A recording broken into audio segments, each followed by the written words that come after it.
Bismillahirrahmanirrahim. Assalamualaikum warahmatullahi wabarakatuh. Alhamdulillahirrabbilalamin. Jumpa kembali bersama Zahir Jona Ridwan dalam kanal YouTube Zahir Cinta Indonesia. Sungguh Bapak Ibu dan Saudaraku yang saya cintai, satu kesyukuran yang sangat mendalam kita panjatkan kehadirat Allah Tuhan yang Maha Bijaksana, yang bersedia mengampuni beragam dosa, membimbing hambanya ke jalan mulia, menebarkan hikmah, memantik makna, memperluas cakrawala. Semoga kita menjadi pribadi yang senantiasa bersyukur sekecil apapun karunia terhilang, dan menjadi abdi yang selalu bersabar seberat apapun masalah menghadang. Amin. Salawat dan salam untuk kekasih Allah baginda Rasul Muhammad Sallallahu Alaihi Wasallam, tujuan sejati, harmoni, jauh dari sifat iri dan dengki. Beliau berbelas kasih dan sangat mencintai umatnya ini. Semoga kita bisa berjumpa beliau dalam naungan ridha Allah di surga yang agung dan lestari. Amin ya Ghafurul Hamid. Bapak Ibu, saudara-saudaraku semua yang saya cintai di jalan Allah. Kali ini saya berada di ruang layanan referensi Dinas Perpustakaan dan Kearsipan Provinsi Sulawesi Selatan. Saya ada baca buku Sejarah Nusantara, sangat menarik sekali, The Malay Archipelago. Ini Alfred Russel Wallace, ini sangat terkenal sekali. Saya akan membahas, mungkin tidak terlalu masuk ke buku ini, tetapi saya akan membahas topik yang juga cukup menarik, yang bisa jadi buku ini akan memperkaya topik ini. Nah, saudara-saudaraku yang berbahagia, topik pada kesempatan kali ini yang akan kita bahas adalah tentang membaca Indonesia secara geostrategi. Bagaimana membaca Indonesia secara geostrategi? Kenapa ini penting dan sangat perlu menurut hemat saya? Karena kadang-kadang atau banyak sekali di antara kita yang hidup lahir di Indonesia, besar di Indonesia, makan minum di Indonesia, bekerja menjemput rezekinya di negeri ini juga, tetapi sangat tidak terlalu paham tentang geostrategi Indonesia dan tidak terlalu mengerti tentang pemetaan wilayah, khususnya Negara Kesatuan Republik Indonesia. Padahal negeri ini memiliki potensi yang sangat-sangat besar dan berlimpah, yang sudah sejatinya dicermati, dielaborasi, dipikirkan secara seksama dalam kerangka mencoba untuk memberi sumbangsi bagi pembangunan bangsa, agama bangsa, dan masyarakat kita. Bapak Ibu dan saudara-saudaraku yang dirahmati Allah, kita mencoba untuk mendekatinya dengan bahasa yang ringan, yang mudah dipahami oleh semua kalangan. Baik, Bismillahirrahmanirrahim. Kalau kita bicara tentang Indonesia, maka sesungguhnya yang ada di benak saya, negeri ini sungguh-sungguh adalah karunia dari Allah, yang persis seperti kebanyakan kata orang, Indonesia itu bagaikan sekeping surga yang Allah lempar ke bumi, atau sekeping surga yang Allah hadirkan di bumi ini. Itulah Indonesia. Saya cukup lama mencoba untuk mendalami ilmu geografi. Geografi sudah pernah saya bahas pada kesempatan yang lalu, silakan merujuk ke sana. Geografi itu secara umum pemetaan bumi. Geo itu artinya bumi, grafi itu dari grafein, artinya gambar atau pemetaan atau foto. Jadi geografi ilmu yang memetakan, menggambar, melihat objek-objek di dalam kebumian. Nah, kalau kita mencoba mendalami ilmu geografi dalam satu kesatuan utuh, maka kita sungguh-sungguh akan menaruh rasa syukur yang begitu mendalam kepada Sang Pencipta atas karunia-Nya negeri yang sangat eksotis dan indah ini. Itulah Indonesia, negeri kita. Kenapa bisa begitu? Mari kita lihat. Indonesia ini adalah negara yang dikaruniai oleh Allah letak dan posisi yang sangat-sangat indah, yang sangat strategis. Kita lihat globe, bumi itu, ekuator di tengah itu, maka Indonesia berada di jajaran ekuatornya, di tengah. Ada banyak negara indah, tapi letaknya jauh di sana. Saya kasih satu contoh. Kanada itu negara dengan pemandangan dan keindahan alamnya yang begitu rupa indahnya. Tetapi hemat saya, tidak mengalahkan strategi lokasinya yang berada di Amerika bagian utara, tidak sestrategis Indonesia. Walaupun kekayaan dan keindahan alamnya begitu rupa, New Zealand adalah negara dengan pemandangan alam yang sangat eksotis, sangat indah. Tetapi letaknya nun jauh di sana, di sebelah tenggara dari Australia, jauh sekali di bibir Pasifik bagian selatan. Jepang, salah satu negara dengan kekayaan dan keindahan alamnya, kecantikan alamnya itu dari pulau Hokkaido sampai kepulauan Okinawa di selatan sana itu, ya, dari utara Hokkaido sampai Okinawa di selatannya itu sangat indah gugusannya. Pulaunya juga sangat cukup bagus, cukup banyak, beragam, dan keindahan kontur pegunungannya, ngarai, kemudian laut, tepi laut dan sebagainya, itu Jepang sangat indah. Tetapi dia berada di bibir Pasifik sebelah utara, tidak sestrategis lokasi Indonesia, masih tidak mengalahkan posisi Indonesia. Brazil, salah satu negara yang indah, kekayaan hutannya di Amazon sana sangat-sangat luar biasa, keanekaragaman daripada tumbuhannya, hayatinya dan sebagainya sangat-sangat menarik kalangan dunia untuk meneliti tumbuhan yang ada di Amazon atau di daerah Brazil. Tetapi Anda tahu Brazil tidaklah sestrategis lokasi daripada Indonesia, tidak sebanding. Saudaraku yang dicintai Allah, Norwegia pun begitu. Negara yang berada di Skandinavia, di Eropa bagian utara, sangat indah. Di sana ada Lofoten, sangat indah sekali. Kalau kita lihat alamnya Norwegia itu, perasaan menjadi tenang dan damai. Tetapi lokasinya berada di Eropa bagian utara, dekat daripada gugusan Arktik di sana. Tidak sestrategis Indonesia. Mari kita lihat negeri kita, Indonesia. Kekayaan alam yang ada di Jepang, yang ada di New Zealand, keindahan alam yang ada di Kanada, yang di Norwegia, di Brasil dan sebagainya, ada juga di Indonesia. Bukan main. Dan lokasi Indonesia sangat strategis sekali.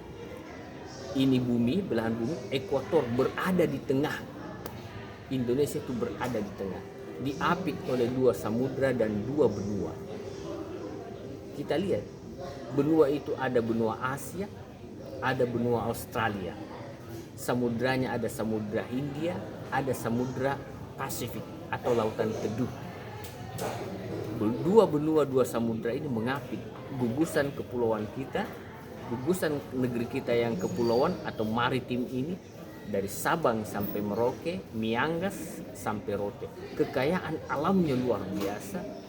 Kepingan-kepingan pulaunya begitu eksotis, keindahan garis pantainya itu nomor 2 terpanjang di dunia. Kalau saya tidak keliru, yang pertama Kanada, yang kedua Indonesia. Garis pantainya itu luar biasa dahsyat. Cadangan mineral dan kekayaan alam di dalamnya bukan main, mengagumkan warga dunia. Inilah negerimu Indonesia. Saudara-saudaraku yang saya cintai di jalan Allah, kita terlahir di negeri ini, besar di negeri ini, bekerja menjemput rezeki di negeri ini, tapi hampir tidak mengetahui apapun tentang Indonesia. Sedih sekali rasanya. Iya tuh. Sebagai seorang pustakawan yang mendalami juga ilmu geografi, saya ingin berbagi hasanah bagi kita semua. Hasanah geografi, dan kemudian nanti kita akan coba melihat secara geostrategi apa dan bagaimana negeri itu, keadaan atau posisi strateginya, sehingga bisa menjadi bagian yang diperhitungkan dalam percaturan internasional atau setidaknya dalam konteks Asia Tenggara. Karena kita tahu bahwa sekarang orang lagi berbincang ramai, kenapa negeri kita menghadapi masalah yang begitu banyak, sekaligus seperti kok kurang, tanda petik, dayanya secara internasional, bahkan di Asia Tenggara itu kok kurang seperti tidak terlalu dihargai oleh warga-warga dunia. Nah, ini tentu adalah kritik bagi kita bersama, bagi saya juga, bagi kita. Tidak perlu kita tersinggung mendengar itu. Kita justru harus mencoba mengelaborasi itu dan kemudian memberi kesegaran di otak kita untuk kemudian mengatakan harus kita benahi apa yang harus kita lakukan dalam kerangka mengangkat marwah kembali dari bangsa besar ini. Karena ini bangsa terlalu besar, Bapak. Terlalu besar. Dan kebesarannya itu kadang menjadi kecil akibat daripada perilaku-perilaku kita di dalam berbangsa. Saudaraku yang dicintai Allah, negeri yang kaya ini, yang eksotis ini, dengan maritimnya sedemikian rupa, dengan kekayaan pulaunya yang 17.000 lebih pulau, yang besar yang kecil, dengan seluruh sumber-sumber daya alam yang ada di dalamnya, menjadi kerdil dalam tanda petik di mata internasional karena masuk 5 besar dari elit-elitnya yang merampas hak negaranya dan warganya akibat perilaku korupsi yang luar biasa, baik kuantitas maupun secara kualitas.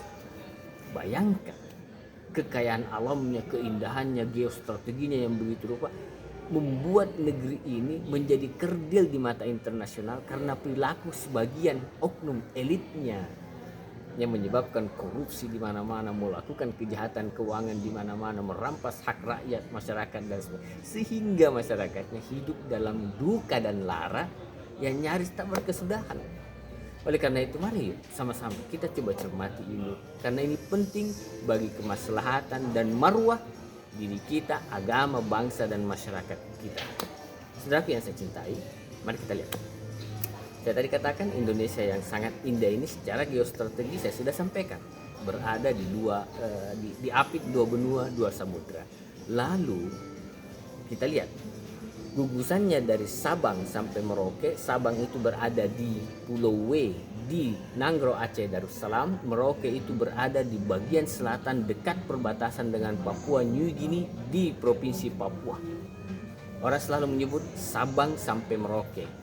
Lalu menyebut juga Miangas sampai Rote. Miangas itu adalah pulau yang begitu kecil yang berada di Provinsi Sulawesi Utara, bagian utara ke atas lagi, lewati Sangieta Laut, naik ke atas, mendekat dengan Pulau Mindanao di Filipina.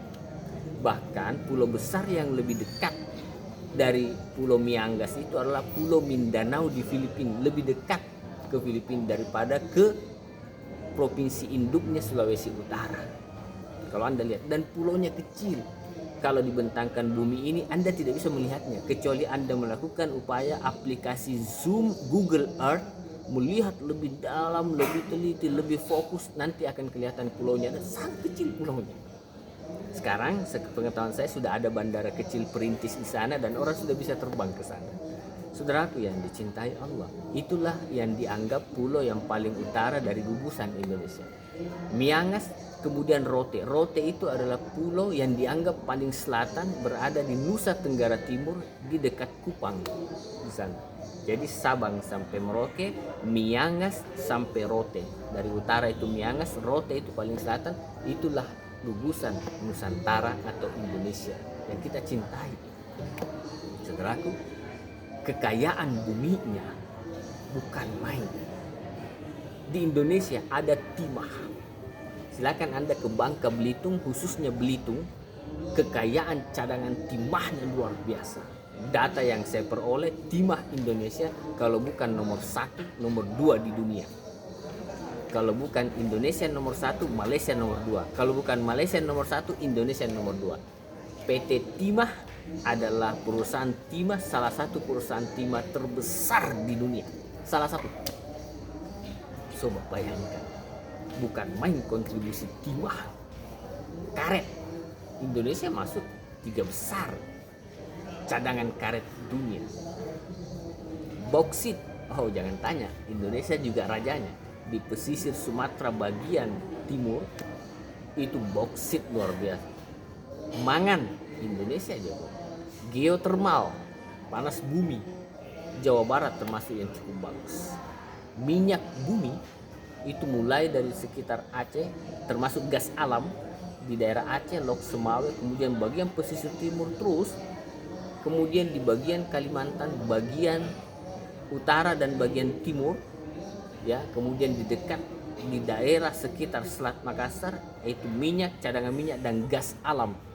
Kemudian menuju ke timur juga di sekitar daerah Kepala Burung Papua Barat. Minyak, gas alam, kemudian juga kekayaan damar, hutan, kekayaan kayu-kayuannya. Indonesia rajanya di Asia Tenggara ini, bahkan di dunia paling tidak masuk 3 besar dengan segala macam sumber-sumber daya alamnya yang begitu rupa. Anda lihat di negeri ini ada juga yang disebut the Coral Triangle, segitiga karang dunia. Segitiga karang dunia itu dibuat oleh masyarakat internasional dengan mempertimbangkan ada bentuk yang bisa ditarik, itu kekayaan koral terumbu karang yang bisa ditarik membentuk segitiga, makanya disebut the Coral Triangle, segitiga karang dunia. Dari mana itu? Dia tarik dari Mindanao, Filipina, terus menyusur, dia tarik garisnya sampai ke Pulau Palawan, Kalimantan, masuk ke daerah sedikit Anambas, turun terus sampai di sekitar Sumatera bagian barat, turun lagi sedikit, tarik ke arah timur di Pulau Jawa, terus Bali, Nusa Tenggara Barat, Lombok, Sumbawa, kemudian Sumba, terus sampai ke timur, sampai ke daerah Papua Nugini, terus ke daerah Solomon, terus naik, ditarik lagi ke utara sampai masuk gugusan sampai ke Maluku Utara, sampai naik ke Mindanao kembali. Itu disebut the Coral Triangle.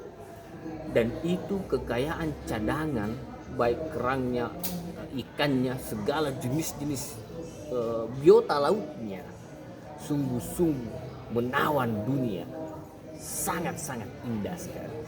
Ini yang membuat warga dunia itu merasa semacam cemburu melihat Indonesia. Ini apa sih yang tidak diberi oleh Allah Sang Kuasa kepada Indonesia? Rasa-rasanya semuanya diberi. Kita baru bicara sangat sedikit itu. Kita belum bicara tentang kekayaan jumlah penduduknya. Indonesia nomor 4 terbesar di dunia. Yang pertama Cina, kalau saya tidak keliru sekitar 2 miliar penduduk. Yang kedua adalah India, sekitar 1 miliar penduduk. Yang ketiga adalah USA, United States of America, negara Amerika, itu penduduk kurang lebih sekitar 500 jutaan. Yang keempat Indonesia. Di Asia Tenggara ini Indonesia paling banyak penduduknya, the big population, luar biasa sekali.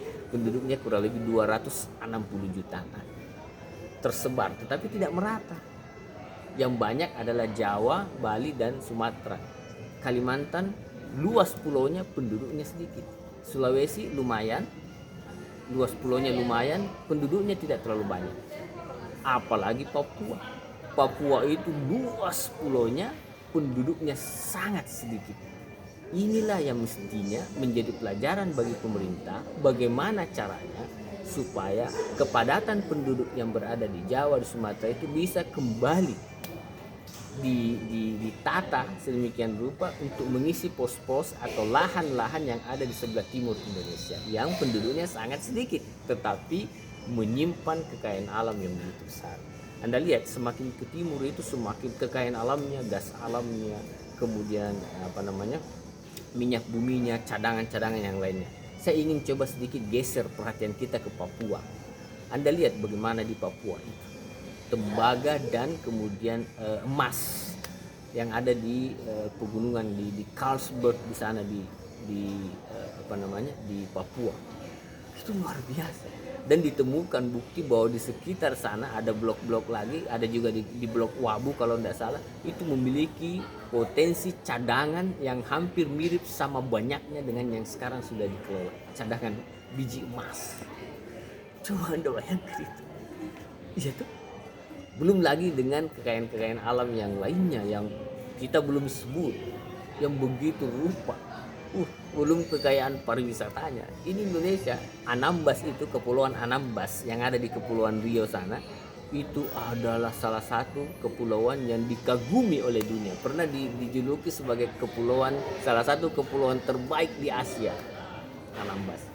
Pulau Derawan di Kalimantan Timur itu pernah dijuluki salah satu pulau terbaik di Asia, dan masih banyak yang lainnya. Saya kalau ingin sebut saya masih ingin katakan lagi bahwa Wakatobi itu salah satu surganya dunia. Coba Anda ke Wakatobi, lihat di sekitar Pulau Wangi-Wangi itu. Saya nanti suatu waktu saya akan perlihatkan di sekitar Pulau Wangi-Wangi itu bagaikan surga, indah sekali. Belum lagi di pesisir sebelah kepulauan Pak Biring di Sulawesi Selatan bagian sebelah barat itu ada kepulauan namanya Kepulauan Pak Biring, itu sangat indah, gugusan-gugusan terumbu karangnya dan sebagainya, pulau-pulaunya dan sebagainya. Ini negeri yang betul-betul kita ini bagaikan mimpi mendapat hadiah negeri yang sangat eksotis dari Allah yang Maha Kuasa. Mestinya kita bersyukur, dan kata syukur itu bukan cuma berterima kasih dalam konteks lisan kepada Sang Kuasa, tetapi bagaimana menjadikan seluruh amanah bangsa besar ini kita kelola sedemikian rupa dalam kerangka mengangkat harkat, martabat atau marwah masyarakatnya ini dan kemudian bangsanya untuk diantar menuju pintu gerbang gilang gemilang bagi kehidupan yang maslahat. Tapi yang terjadi aneh.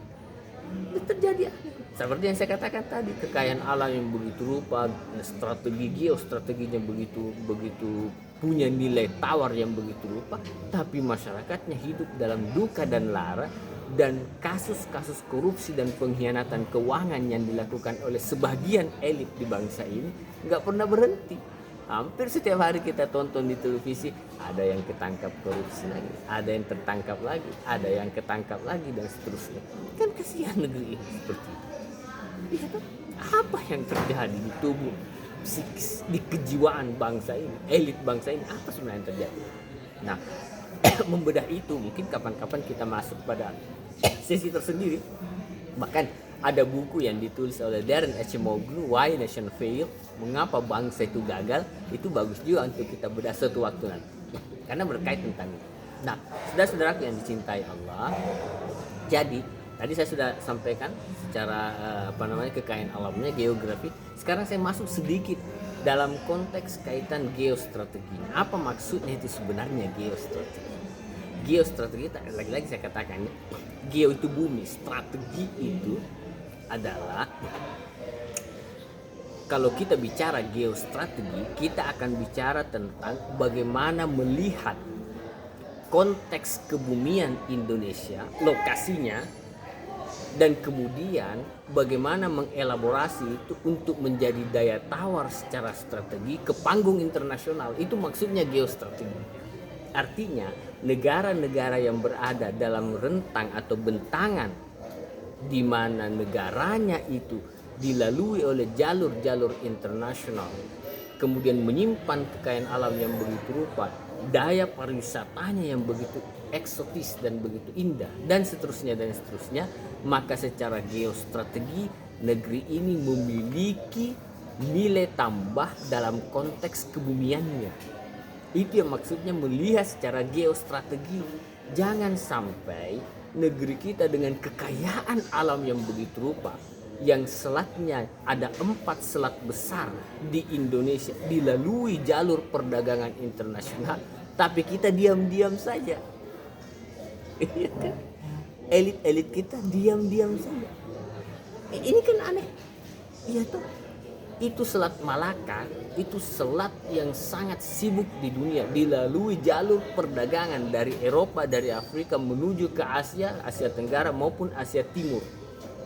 Setelah dia melewati, biasanya singgah di Singapura, kemudian dia naik melintas. Begitupun dari Asia Timur menuju ke Eropa, ke Afrika, dan umumnya lewat Selat Malaka. Sekarang ada rencana selat baru atau terusan baru yang akan dibangun kerjasama Cina dengan Thailand yang berada di Kra, di Genting, di daerah Kra itu. Kalau kita Malaysia itu sebelah utaranya sedikit ada daerah di situ namanya Kra, itu akan dipotong membentuk terusan. Katanya rencana proyek besar itu agar supaya perlintasan itu menyingkat waktu, karena kalau dia terus turun ke arah selatan, masuk ke Selat Malaka, nyebrang ke sana ke Lautan Hindia, Samudra Hindia, dianggap masih jauh. Kalau dia potong di daerah Kra di Thailand sana, di sebelah utara Malaysia, potong di Kra sana, maka perlintasannya itu menjadi lebih singkat. Nah, bisa akan mengurangi biaya-biaya yang dibutuhkan. Nah, itu sementara rencana antara Cina dan Thailand. Saudaraku yang berbahagia, kalau kita lihat Selat tadi Selat Malaka, ada lagi Selat Sunda pun begitu. Selat Sunda itu perlintasan, banyak kapal-kapal di sana, cuman jumlahnya tidak sebesar Selat Malaka. Ada lagi Selat Lombok. Ini kalau kita ada ekspor impor dari negara yang berada di sebelah tenggara dan selatan kita, yaitu Australia, menuju perdagangannya di utara, yaitu rata-rata di umumnya di Asia Timur itu, maka dia melewati itu Selat Lombok dan Selat Makassar.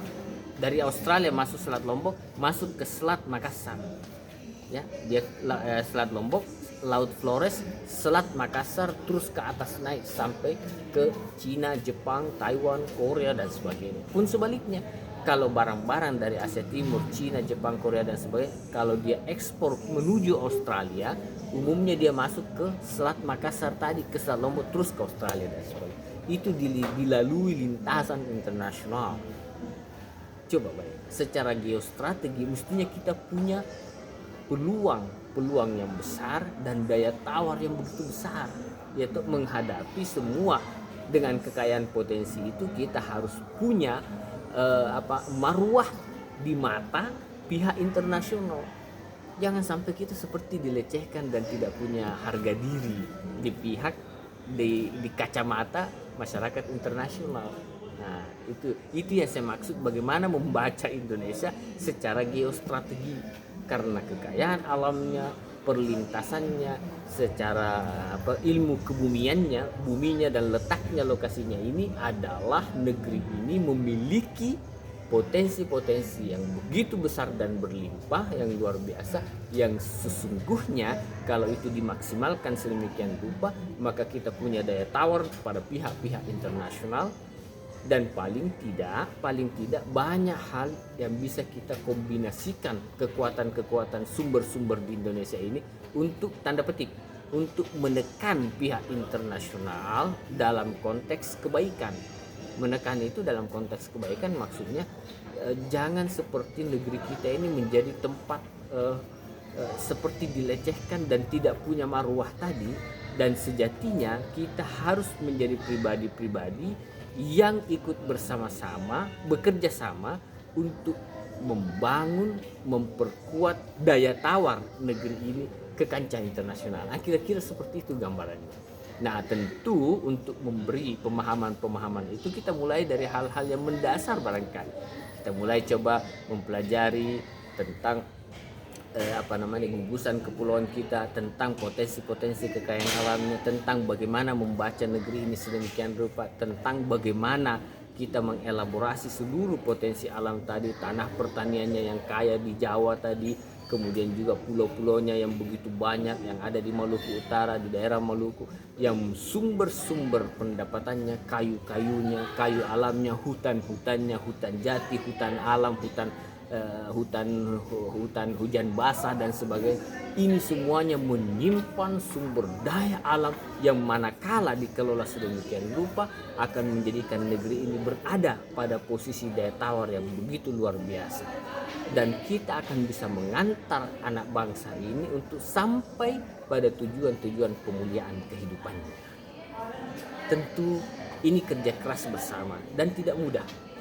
Dan kita harus punya niat yang lurus dari hati yang paling ikhlas untuk sampai pada tujuan-tujuan untuk mengangkat martabat bangsa, khususnya anak bangsa ini di tengah negerinya yang kaya raya ini. Jangan sampai mereka berada di satu negeri yang kekayaan alamnya berlimpah, tapi kita hampir selalu diledek, diejek oleh masyarakat internasional karena seakan-akan kita tidak mampu memberdayakan semua kekayaan alam itu. Bahkan hampir semua proyek-proyek besar itu justru dikelola oleh asing dan asing. Ya, kenapa tidak ada anak bangsa yang bisa mengelola kekayaan dan sumber daya alam kita? Saya yakin, percaya ada.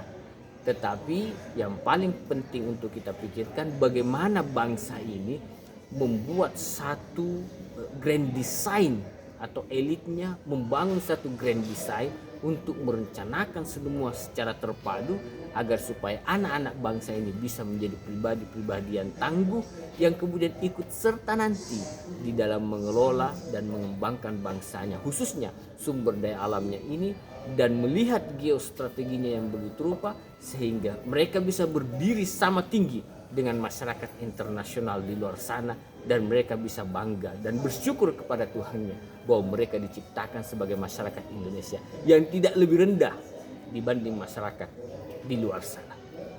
Itu saja yang bisa saya sampaikan. Mudah-mudahan pertemuan kita kali ini menghasilkan wawasan dan horizon yang luas buat kita bersama dalam kerangka membangun kesadaran tentang keindonesiaan kita. Terima kasih.